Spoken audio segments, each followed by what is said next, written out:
কোনো ব্যক্তির জন্য তার কতটুকু সম্পদ আল্লাহর রাস্তায় ওয়াকফ করার অধিকার আছে?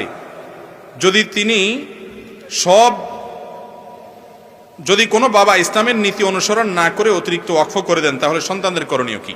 দেখুন, ওয়াকফ একজন বাবা যদি তার সম্পদ দান করে যেতে চান জীবদ্দশায়, 3/1 করতে পারবে সর্বোচ্চ। কত ভাগ করা যাবে? 3/1। এর বেশি করতে পারবে না। এর বেশি করতে হলে ওয়ারিসদের সম্মতি লাগবে। যদি সব সম্পদ দিয়ে যায়, ওয়ারিসরা সন্তানরা 1/3 তার টোটাল সম্পদের 3/1 পর্যন্ত কার্যকর করবে, বাকিটা তারা ভাগযোগ করে নিবে।